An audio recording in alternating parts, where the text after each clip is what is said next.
વડોદરા શહેરને આપણે ઐતિહાસિક નગરી, સયાજી નગરી, સંસ્કારી નગરી, સંગીતની નગરી તરીકે ઓળખીએ છીએ. પરંતુ વડોદરા પાલિકાના પાપે ખડોદરા નગરી અને ભુવાની નગરી પણ બની ગયું છે.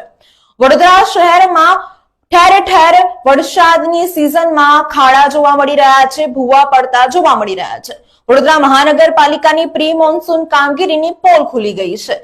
ત્યારે શહેરમાં સતત વાહનોથી ધમધમતા એવા એલએનટી સર્કલ પાસે વધુ એક મસ્ત મોટો ભૂવો પડ્યો છે. અગાઉ એલએનટી સર્કલ પાસે આવેલ લિન્ડે કંપનીના ગેટ પાસે મસ્ત મોટો મહાકાય ભૂવો પડ્યો હતો. આ કદાચ શહેરનો સૌથી મોટો ભૂવો હતો. હવે તેનું રિપેરિંગ કામ તો હજી ચાલી જ રહ્યું છે, ત્યારે હવે તેની જ સામે મસ્ત મોટો ભૂવો પડતા કોન્ટ્રાક્ટરની કામગીરી સામે સવાલો ઉઠવા પામ્યા છે. આ અંગે કોર્પોરેટર ડોક્ટર રાજેશ શાહે જણાવ્યું હતું કે રોડની નીચે ડ્રેનેજ પાણીની ચેમ્બર બેસી જતા આ ભૂવો પડ્યો હોવાનું હાલના તબક્કે સામે આવ્યું છે. પરંતુ સૌથી મોટો સવાલ એ છે કે એવા તો તમે કેવા રોડ બનાવ્યા છે કે વરસાદના કારણે ભૂવા પડ્યા જોવા મળી રહ્યા છે.